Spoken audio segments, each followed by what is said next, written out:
Ganito mga katribya po ang karaniwang sakit sa kalamansi sa panahon ng tag-init o tinatawag nating El Nino.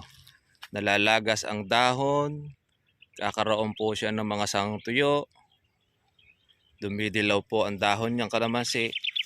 Yan. Tapos ay maliliit ang dahon at kapitin ng mga insekto. Ganyan ang kalamansi. Kapag ka po ganyan, mga katribya, ay kailangan natin dito patubig. Mainit ang panahon at kailangan rin natin diyan spray ng ating foliar.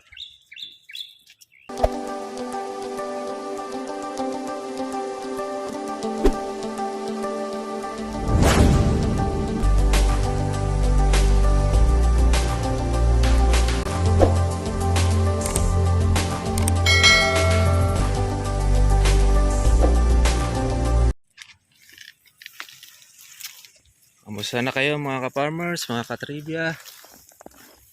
Magandang araw, magandang gabi, anong oras kung dumating ang ating vlog sa inyo pong lugar. Sana po ay nasa mabuti po kayong kalagayan.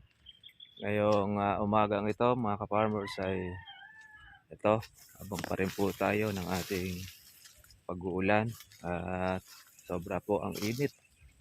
Grabe ang init po ng panahon.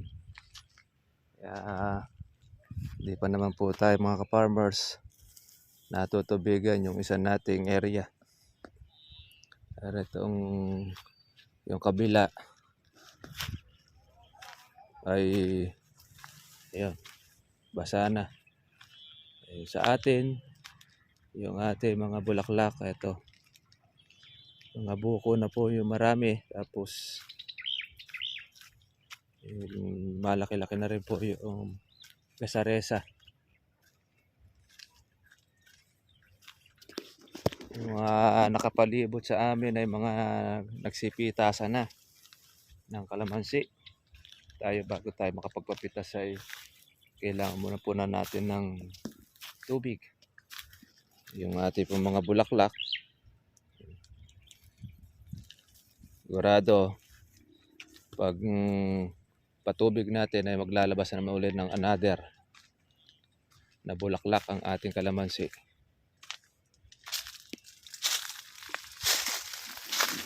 Ngayon mga ka-farmers ay iba po ang presyo ng ating kalamansi. Merong 1.9, meron 2,000, may 2.1, depende po doon sa laki.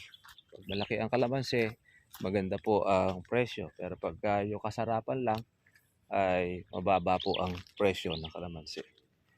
Ang kalamansi natin ngayon mga ka-farmers ay hindi na po halos makalaki dahil po sa tindi po ng init. Mainit ang panahon, mainit ang araw, kaya ang halos nangyayari dito sa kapitbahay, nasusunog ang kanyang puno, kanyang ang mga sanga. Yan ang karaniwang nagiging sakit, lalo na kung ito ay madalang na patubigan. Yan ang nagiging itsura ng kalamansi. Nagiging brown, nagiging yellowish. Pero hindi po humihinto yan ng kabubulaklak. Bulaklak ng bulaklak, kaya lang masisira. Ayan, naluluslos ang tawag po dyan sa amin. Mauubos ang dahon, tapos kung yan ay makarecover, mga tag-ulan na, pag nag-ulanan. Pero pagka hindi po umuulan at hindi po ng sikat ng araw, ayan, magiging brown ang itsura ng kalamansi. Ito, halos isang beses lang itong tinubigan itong ating kapitbahay. Kung totoo kasi bata pa po itong kalamansi na ito. Kaya lang talagang napabayaan na po noong may-ari. At hindi na rin po maasikaso. Kaya ito na yung kanyang itsura, mga katribya. Ayan yung ating kalamansi, mga ka-farmers, ay lumalaki-laki na. Kaya lang, hihintay pa rin po tayo ng ating ulan. Wala pa rin. Hindi pa tayo nasuswertihan. Grabe ang init ng panahon. Kaya mabilis. Mabilis po ang pagkatuyo. Ang kalamansi po ay hirap lumaki. Kaya halos iisa po ang size ng kalamansi, mga katribya.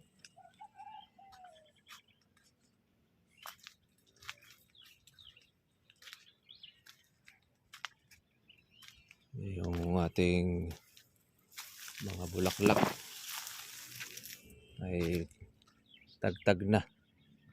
Wala na po tayong spray na ginawa.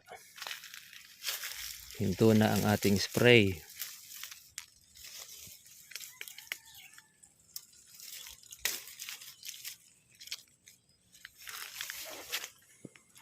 Ngayon mga ka-farmers ay panahon ng salagubang, mga buwan po ng Mayo, dahil lumalabas po ang mga salagubang.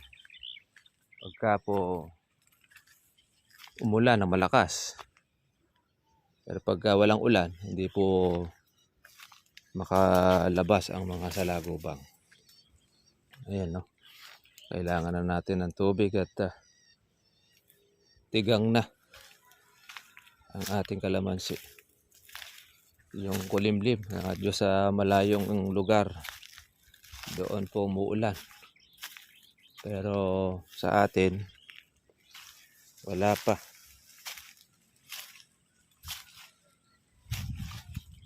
Ang kalamansi natin ay hindi hinto ng bulaklak.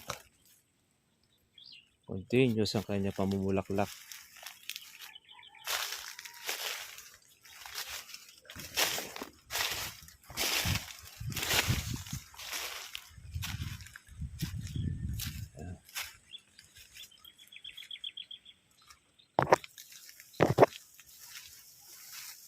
Stop na. Hindi na rin tayo nakapag-spray ng ating damo. Dahil magiging cover ng ating kalamansi sa tindi ng init ng panahon.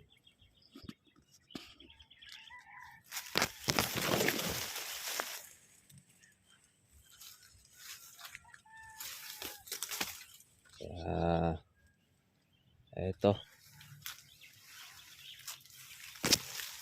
Magdahon ng kalamansi natin. Tapos po ng ilang panahon, mayroong mga malalaking buko, mayroong maliliit, may bagong bulaklak.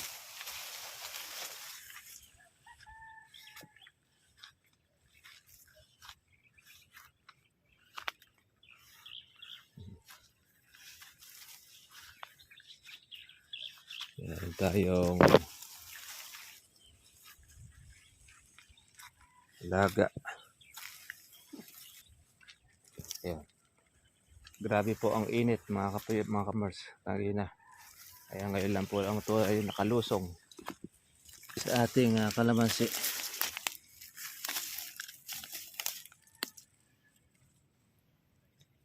Kuha natin po yung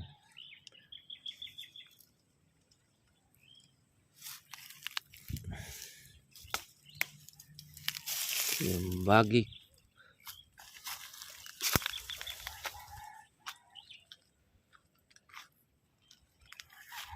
Ayan. Tagtag na ang mga bulaklak ng ating kalamansi. Buti na lang at hindi po totally bumababa ang presyo.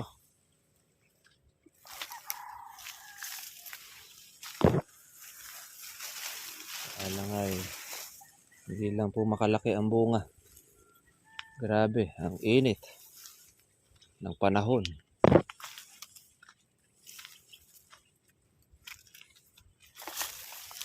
Natin yung mga baging ng kalamansi.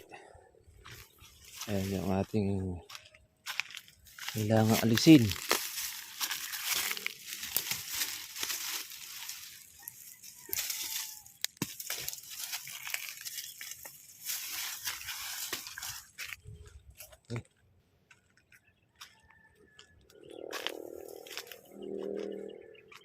Ayan.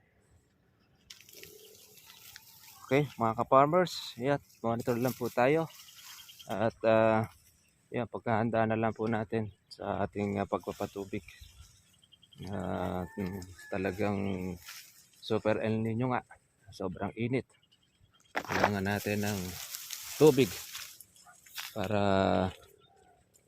matustos natin ang ating pangangailangan ng kalamansi at tuloy-tuloy ang kanya pong pagbubunga. Pati na rin po yung pagbulaklak. Ang presyo po natin 2,000 tapos 1,900. Iba mayroong 1,800. Iba-iba po ang presyo po ng kalamansi po natin ngayon. Sige mga farmers, kita na po tayo bukas. God bless po sa inyo lahat.